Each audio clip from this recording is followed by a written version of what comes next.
Bonjour et bienvenue pour votre message Inspiration divine de ce mardi 14 janvier 2020. Aujourd'hui, c'est le Hêtre qui vient nous livrer son message. Alors, le Hêtre, c'est cet arbre si imposant, majestueux, qui inspire la force, qui inspire la stabilité. Et alors, dans son message ici, il vient nous parler d'équilibre. D'équilibre dans nos polarités. Alors le Hêtre, comme je viens de le dire, il est imposant, il inspire la stabilité, il inspire la force. Du reste, vous ne verrez jamais de lierre ou de gui envahir le Hêtre. Je dirais même que à ses pieds, à son tronc, on ne verra jamais de ronces, par exemple, à la limite quelques fougères. Donc il sait très très bien poser ses limites et repousser ce qui est pas bénéfique pour lui. Et pour autant, eh bien, son écorce est très très fine.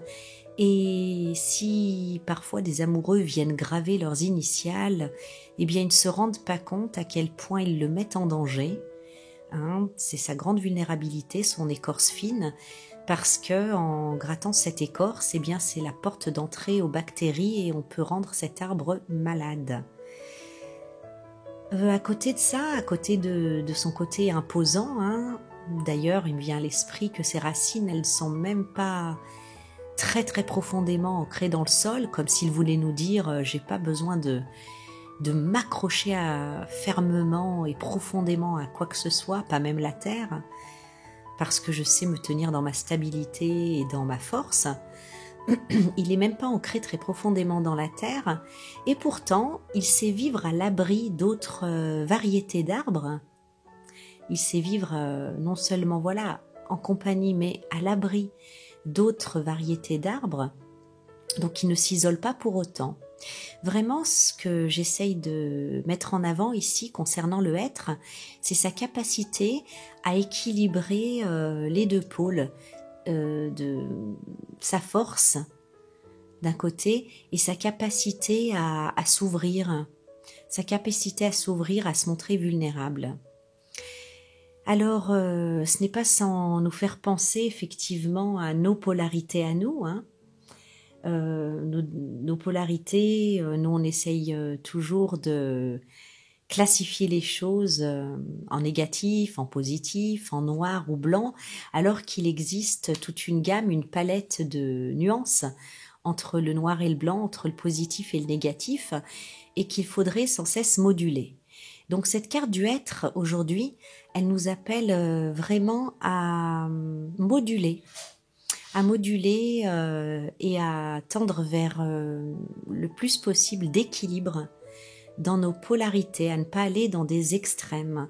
Et finalement, c'est bien le plus grand défi que nous avons à affronter dans nos vies, c'est assumer cette dualité qu'on est venu incarner sur Terre, et accueillir finalement la richesse contenue dans chacun des aspects de nos polarités. Voilà. Donc on va voir un petit peu avec la carte qui accompagne comment les choses nous sont expliquées. Alors qu'est-ce qu'il faut équilibrer ici? Eh bien nous avons la carte de la force. Je vais la mettre comme ça, juste pour la voir un instant. Donc nous avons d'un côté la force, d'un côté la vulnérabilité. Et on a ce visage mi-yang, mi-yin, mi-masculin, mi-féminin, qui est pas sans nous rappeler effectivement le symbole du yin et du yang réunis. Voilà, les polarités en parfait équilibre.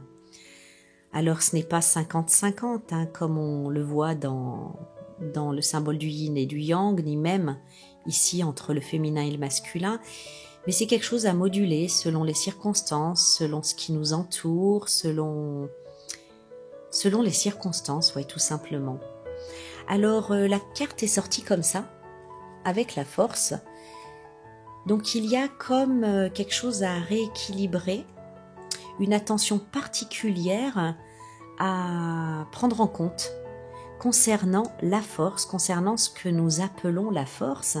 Alors la force, elle se compose de deux facettes, deux facettes qui sont clairement différentes. La première, eh bien, c'est la force intérieure, celle qui nous aide à dépasser nos limites, à sortir des situations traumatisantes. Et la deuxième, c'est la force brute qui nous fait oublier toute forme de délicatesse qui parfois peut nous faire croire que nous pouvons tout diriger. Donc nous avons comme une face lumière, une force, la force dans sa part lumière, celle qui est une grande alliée donc, qui nous aide à traverser les épreuves de la vie, à avoir du sang-froid, du bon sens, qui nous aide à ne pas nous effondrer, à savoir faire face en toutes circonstances. Cette même force intérieure qui donc nous permet de retrouver l'espoir, la joie après avoir traversé des expériences difficiles, traumatisantes, qui nous aide à tenir debout.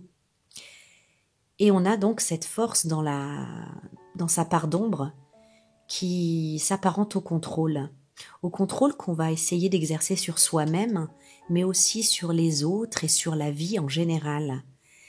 À trop vouloir que les choses se passent comme nous on l'a décidé, que les gens fassent ce que nous attendons d'eux, et que la vie suive le cours que nous avons choisi, eh bien on peut en oublier la douceur, la flexibilité, la foi, la compassion et toutes ces autres qualités qui font de nous donc un être humain humble et ouvert. Donc comme pour toute chose ici, on vous dit qu'il est indispensable de reconnaître la limite entre ces deux aspects pour pas laisser notre force faire de nous une personne insensible, dénuée de tout ressenti, qui voudrait qu'on obéisse seulement à son bon vouloir, par exemple. Donc voilà, si la force effectivement peut nous aider à tout traverser, à tout affronter, à rester debout malgré les tempêtes, les tourments de la vie, eh bien, il est bon en fait de la laisser se recroqueviller sur elle-même lorsque la tempête est passée. Donc ici on peut, voilà, ce message peut croiser la route de certaines personnes qui sont comme sur le qui-vive et dans cette attitude de force brute, parce qu'elles viennent de traverser quelque chose de difficile. Et c'est comme un appel maintenant à se détendre et à laisser cette force se recroqueviller sur elle-même, parce que la tempête est passée. Et si vous ne le faites pas, on vous dit que vous allez comme oublier que les choses n'ont pas à obéir à vos règles personnelles, et que vous risquez d'oublier que chacun a son libre arbitre, et de cette manière-là, en fait, vous risquez de passer à côté de belles relations, de belles opportunités et de belles personnes. Voyez ? Donc, entre deux batailles, si on peut dire les choses comme ça, laissez cette force se reposer. Voilà, apprenez à profiter des moments de répit qui vous sont offerts, parce qu'aujourd'hui, voilà, c'est un moment de répit qui vous est offert, et finalement, savoir profiter de ce moment de répit, c'est aussi une force. Notre plus grande force, elle consiste à savoir reconnaître le choix dont chacun dispose à sa guise et à son rythme, et de savoir quel est le moment opportun pour baisser les armes et profiter des bons moments que la vie offre. Donc voilà, sachons faire la différence entre être fort et agir en force. Voilà, à l'instar du être, qui sait au bon moment mettre ses limites, se protéger, mais aussi profiter des belles personnes, de ces beaux congénères, ceux qui peuvent le mettre à l'abri, ceux qui ne le mettent pas en danger, ceux qui l'accompagnent, et à la fois savoir faire reculer ce qui est toxique, bénéfique et non bénéfique pour lui. Voyez-vous ? Donc c'est toute une manière d'être, finalement, avec ce être. Je vous souhaite une merveilleuse journée. Je vous retrouve demain pour le message Inspiration divine. Au revoir.